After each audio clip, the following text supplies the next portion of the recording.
Good evening, everybody. Thank you for joining us tonight. At this time, we're going to open the meeting with an invocation followed by the Pledge of Allegiance. The invocation will be done by Vice Mayor Neidinger. As we meet together, may we be mindful of the services we provide to our city and our obligation to do what is right for our citizens. Send your blessings to those who have suffered from the recent storms and give them strength to endure life changes. As always, keep a watchful eye on our first responders and city personnel as they continue to unselfishly serve us all. Amen. Amen. I pledge allegiance to the flag of the United States of America and to the republic for which it stands, one nation, under God, indivisible, with liberty and justice for all. Carly, if you can call the roll, please. Neidinger. Here. Thomas. Here. Thompson. Here. Reed. Here. Penny. Here. Okay. So right now, we would normally have reports from each one of the commissioners over different departments, and I'm just going to read a single report so we can move on with everything we have to do this evening. On behalf of the City Commission and staff, thank you again for joining us this evening. These are trying times for our city, and we all know the road to recovery will be long. Moving forward will not be easy, but I'm confident that we will face each new challenge head on as a community.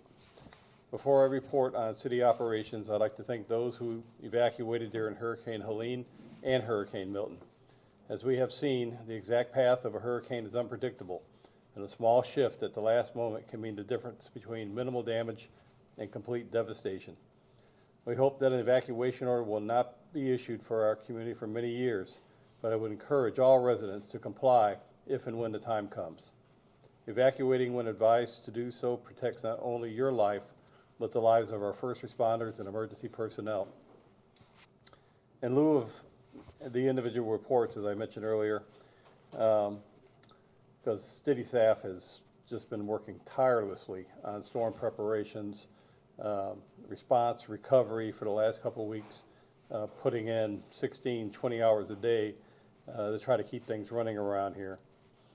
The city's Emergency Operations Center was activated for both Hurricane Helene and Hurricane Milton, where city staff partners with other local agencies to monitor storm activities around the clock. Emergency personnel performed multiple evacuations and search and rescue missions, some of which had our firefighters wading through the city in chest-deep water. As the storms passed, the focus shifted to debris clearing, community support, and damage assessment. After a delay due to limited hauling resources, debris is actively being removed from our streets. A comfort station with free laundry, shower, and restroom facilities has been on site at City Hall. Representatives from FEMA have been brought in to help with disaster assistance registration. Additional support is being sent from across the state to help conduct damage assessment and permitting. Most, if not all, properties in the city sustained damage from Helene and Milton, and the process to rebuild will take time. Staff is organizing public education initiatives to help residents and business owners understand the requirements of the National Flood Insurance Program, starting with a webinar scheduled for tomorrow, October 18th at 9:00 a.m. We encourage all residents and business owners to visit the city's Facebook page at facebook.com/City of South Pasadena FL for valuable information and resources, including the link to tomorrow's webinar. If you have questions about city services or storm recovery, please email cityhall@mysouthpasadena.com. The staff will do their best to connect you with the appropriate resource. More details about city operations will be shared in the coming weeks, and I want to thank you for your patience and understanding as we do our best to navigate the days ahead. At this point, we will open the People's Forum. This is a portion of the meeting when the public can speak on anything that is not on the agenda. Is there anyone in the audience that wishes to speak for the People's Forum? Okay, come up. We'll just talk from back there. If you can start your comments with your name and address, please. You have 3 minutes. Okay, my name is Elizabeth Kinsley. I actually live on Date Palm Ave South, but I am not in South Pasadena. I'm representing my mom tonight, who lives at Lutheran Towers, and we just haven't been able to get any answers on anything. She didn't evacuate for the first one, and she was petrified. I went the next day, and they were taking out drywall, but I went a couple days later, alarms were going off, there was water everywhere. Couldn't find anybody from the building management on site. The residents were crying. It was awful. I called the sheriff. They said they couldn't help because they told them to evacuate. Later that same day, they all got told they had to leave, and so everybody's trying to get answers. My mom isn't allowed to get in to get any of her stuff. We call, my brother calls, everybody calls, and nobody can tell us if there's a plan in sight. Are we looking for a new place to live? I don't know. Can you guys help us? We were lost. We don't know what to do. Well, I know our city has been in communication with management, and of course, it's their responsibility to make sure they get those personal belongings out to the residents that were there. The building is unsafe, so of course, they're not going to let you go in or your mom go in to get things out. But management is supposed to get those things for you. After the meeting's over with, you might speak with our city clerk or deputy clerk about that information, and they can tell you who they've spoken with and what they've heard since last I heard. Okay. All right. Thank you. Thank you. Is there anyone else who wishes to speak? Please come up.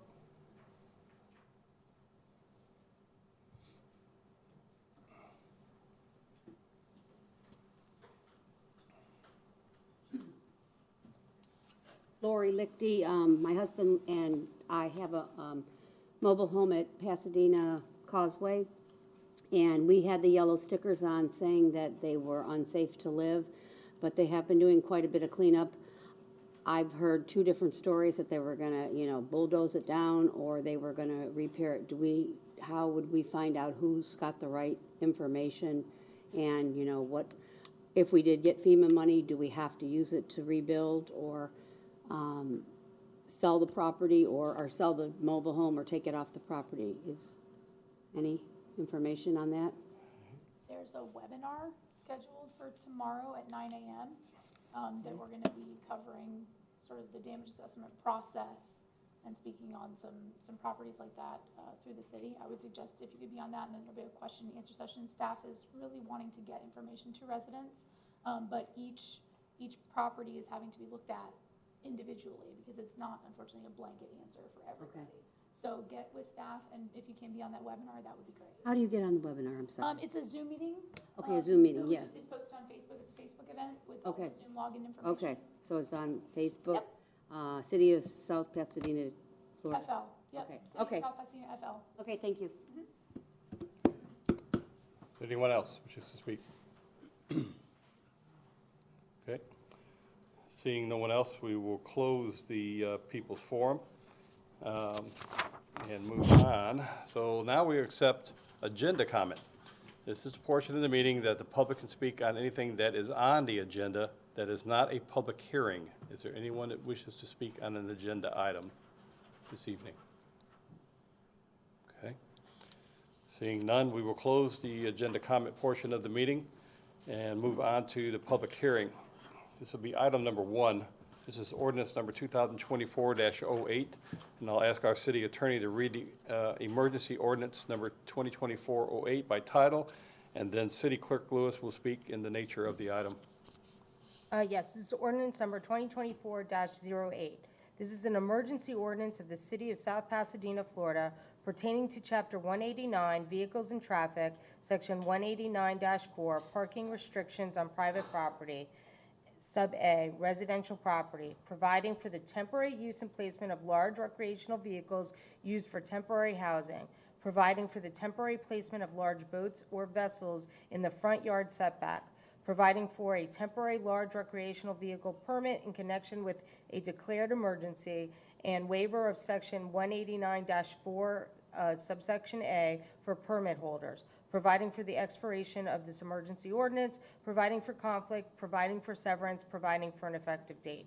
Before we turn it over to the clerk, or I can go ahead and describe it, let me just say for the purposes of the record, this is being brought to you as an emergency ordinance under Chapter 166 Florida statutes, which does, in the case of emergency and proceeding forward with an emergency ordinance, you are not obligated to go through the same public notice or the same two-reading requirement in Florida statutes. I have reviewed Florida statutes as well as the emergencies that were declared in Pinellas County and in the state of Florida, and it's my legal opinion that moving forward with this emergency ordinance does meet the criteria set forth in statute. And do you want me to just go ahead and talk about the substance? What the substance of this is, it was to give residents who were undergoing any kind of construction on their single-family residential lot to be able to have a large recreational vehicle within their front yard pursuant to a permit, so that they would be able to reside in that recreational vehicle during the point and process of them going through the construction process. There are conditions on this that are very specific, including that you have to get a permit for the recreational vehicle for the purposes of electric and for the purposes of sewer, to make sure that all those connections are made, and that the residence that you are, the lot that you would have your recreational vehicle actually has a structure that is in the process of receiving permits to be able to have repairs done. And those permits have to be active within, I can't recall if it's 60 or 90 days. I think we played around that at the point in time that you put the recreational vehicle on there. It's very specifically set up in the ordinance. And then you would only be allowed to have that recreational vehicle remain on the property through the construction process. And as soon as you have a final inspection, that recreational vehicle will have to be removed. The goal is not to allow this to be an ongoing opportunity, but this is to allow those residents who want to be able to live on their property with a vehicle, recreational vehicle, while their house is undergoing any construction. That part of it would expire, this ordinance would expire within 6 months of today, so this gives that period of time to have people utilize that option. But if you've got that residential, that RV permit, you would be allowed to continue in the process. If we get to the end of the 6 months and we decide that this is something we should continue, then we can look at it then. But for now, this would allow that 6-month process to go forward. In addition to the recreational vehicle, this ordinance would also allow a waiver of that code provision for vessels and boats to be within the front yard setback. Right now, you cannot have a boat or a vessel within your front yard setback if it's over a certain size. This would waive that for this within the same period of time that we've talked about with recreational vehicles, with that permit to allow folks that may have had their docks destroyed to be able to leave their boat on their property during a construction process for their dock. Again, this is intended to serve as an opportunity for residents during the time of construction to be able to leave those things on their lot, but not intended to be a long-term situation. And that would also require a permit and also has an expiration dates. And that part of this ordinance would also expire within 6 months.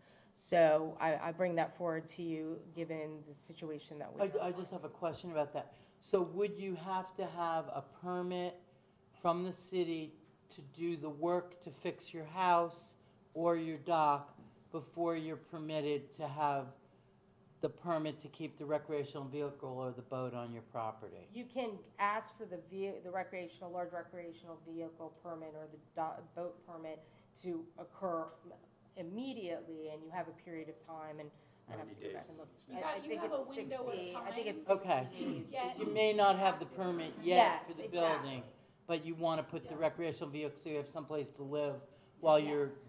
taking demo and doing different. While you're doing that work, and we're not saying you have to have the work done within that period of time. Right. You have to have at least Okay. applied for and received a building permit for the purposes of that construction. And during the course of any construction, you would be allowed to continue to live within your That makes recreational sense. vehicle.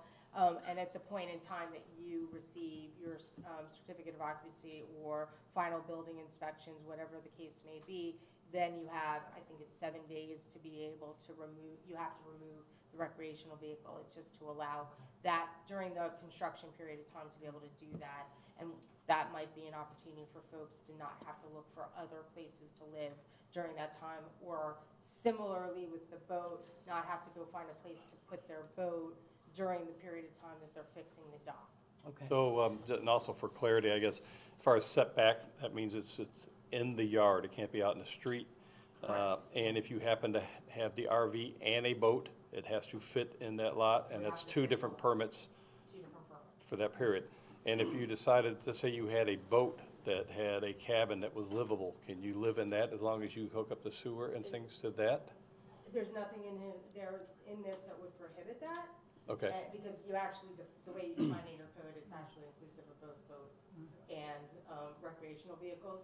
So there's nothing that would preclude that. The issue with the living situation, regardless of if it's a boat or recreational vehicle, just has to meet the is you permit. have to be able to, we have to be able to ensure that any electrical hookups are done appropriately, and we have to be able to ensure that any sewer hookups are done appropriately. So that's Okay. why we after speaking with Terry and Carly, we thought this was the best approach to require that Yeah, for a yeah. permit, so that there was that It's opportunity. very helpful, so. yeah. Anyone else, any questions? No. Okay. Carl, you still have stuff to say?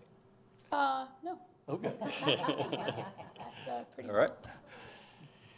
Okay. All right, well, at this time, then I will open the public hearing for ordinance number 2024-08, and see if there's anyone who wishes to speak or have any concerns on this ordinance. Okay. Seeing no one, I will close the public hearing, and I'll entertain a motion and a second to pass and adopt emergency ordinance number 2024-08 on first and final reading. So moved. Second. Okay. Is there any discussion? Okay. Harley, can you call the vote? Leininger, Yes. Thomas, Yes. Thompson, Yes. Reed, Yes. Penny. Yes. Motion passes. We have no unfinished business this evening. We do have a consent agenda, which is item number 2, and this is the approval of the commission meeting minutes from the month of September, which are on file in the city clerk's office. At this time, I'll entertain a motion and a second to pass the consent agenda. Make a motion to pass. Second. Okay. Any questions or Nope. discussion? Nothing? Okay. All in favor, say aye. Aye. Any opposed? Hearing none, motion passes. All right, we had the new business, which is item number 3. And, get over there. Okay, so this is resolution number 2024-06, and I'll ask our city attorney to read the resolution by title. Yes, resolution number 2024-06, a resolution of the City of South Pasadena, Florida, providing for the holding of a general election for the election of 2 commissioners. Okay.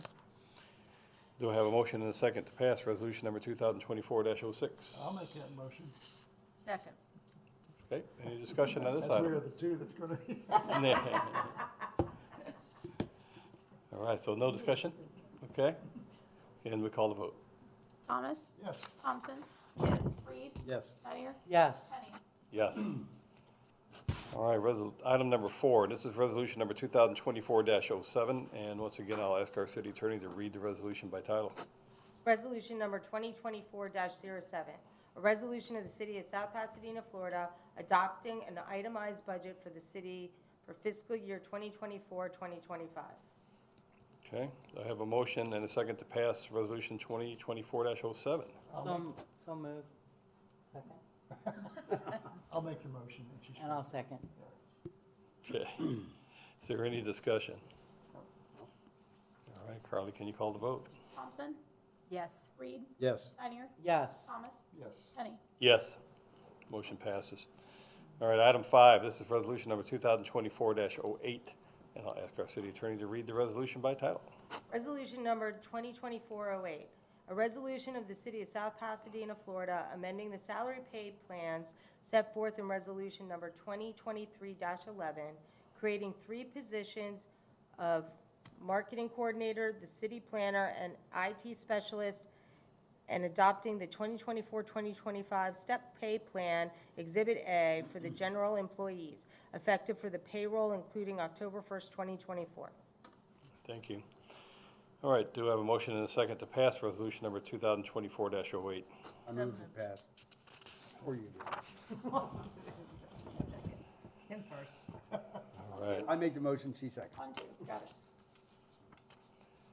okay. Is there any discussion on this item? I know we talked about it I during the know, budget but other than the process. fact that these last couple of weeks have proven we need these folks. Yes, yeah, well, I we, was probably like, I want to double the request. yeah, And I wouldn't blame her at this let's get it point. passed quick before they want more. All right, is, any further discussion at all? All right, Carly, call the vote, please. Reed, Yes. Denier, Yes. Thomas, Yes. Thompson, Yes. Penny. Yes.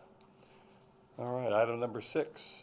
This is resolution number 2024-09, and I'll ask our attorney to read the resolution. Resolution number 2024-09, a resolution of the City of South Pasadena, Florida, approving a 4% COLA increase for the mayor and commissioners for fiscal year 2024-2025, effective for the payroll including October 1st, 2024. Thank you. Do I have a motion and a second to pass resolution number 2024-09? I'll make that motion. Second. Okay, is there any discussion on this item at all?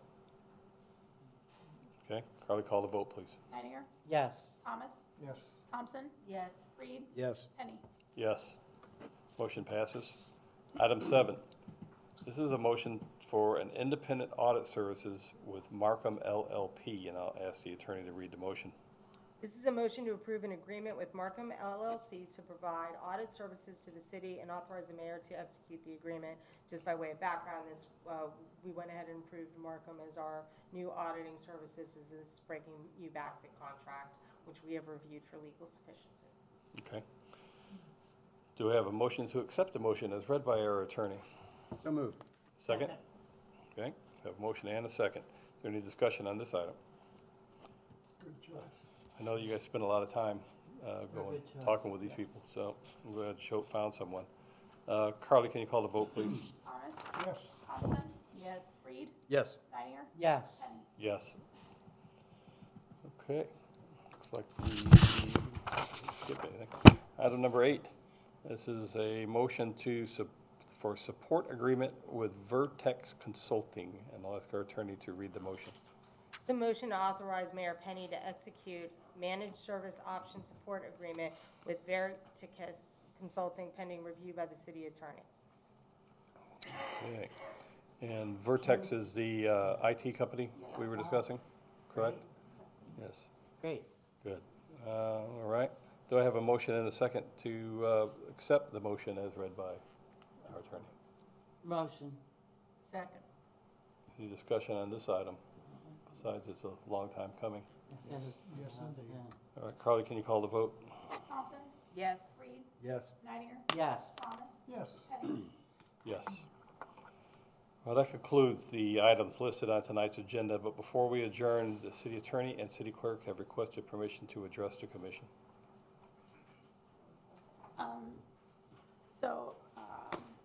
As you know, there has been significant issues with debris all through this area, really all through the state, but very much in this area.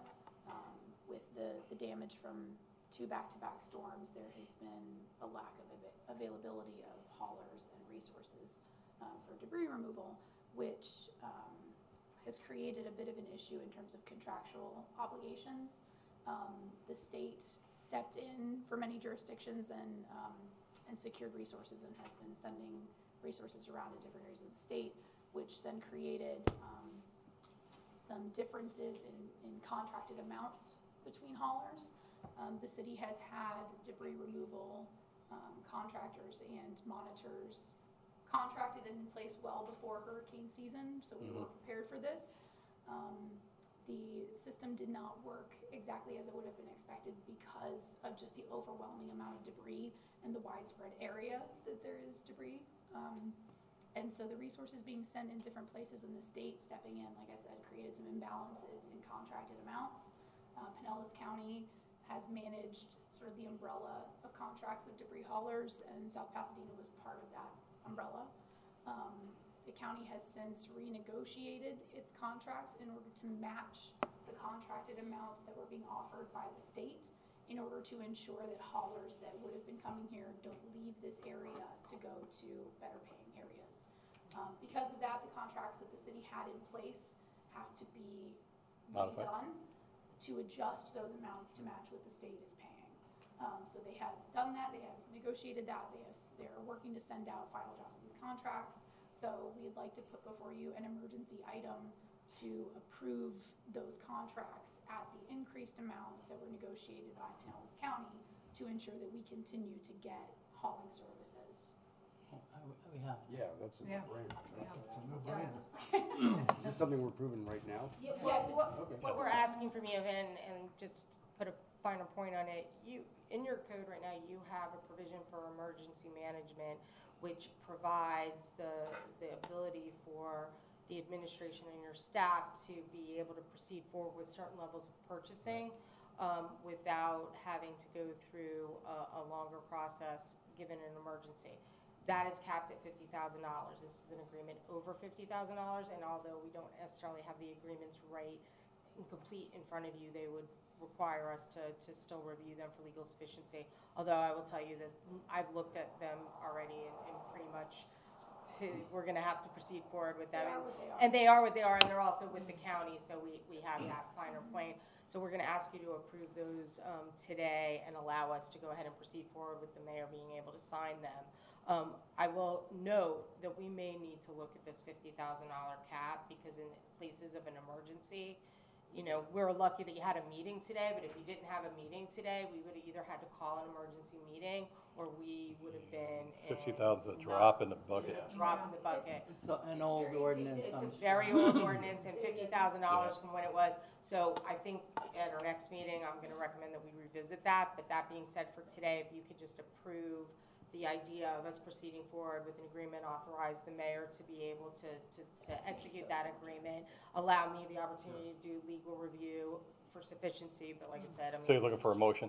I'm looking for a motion. I would also like to note that these the contractors are all, this is all being done in accordance with FEMA standards. So the expectation is that these debris removal amounts will be FEMA reimbursable. So the increased cost there should not in the long term be an increased cost to the city.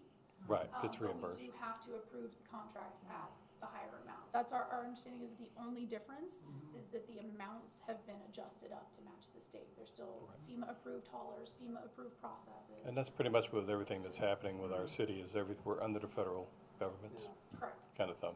So, Do I understand that we're at 100% of FEMA reimbursables now versus 75%, or like get some? I believe so, yes. That's what I heard Yeah, last, yes. It's a 90-day period, so whatever Right. we can get out in 90 days. No, I think we absolutely got to give the mayor the okay to sign this Yeah. yesterday. Yeah, that's, I mean, if you didn't have a meeting today, we would have had to call. an I'm here right making a motion that we let him sign that one. I'll second. well, do I have a second? Yeah, Okay. yeah, Is there any further discussion? Everybody, any understanding of this? No, Okay. it's just what we got to Go ahead and call the vote, please. Reed? Yes. Henninger? Yes. Thomas? Thompson? Yes. Henning? Yes. All right, well, it looks like that. You guys have nothing else for us this evening, That's it. correct? All right, I want to thank everybody for coming out here tonight. Thank you all for being able to get here. I know we've all gone through a lot with this storm. Everybody's lost something here or something there, but again, as I tried to reiterate in the beginning, was we all got to work together, try to help each other, help your neighbors, do what you can. We just need each other right now. So thank you, everyone. Have a good evening. Adjourned.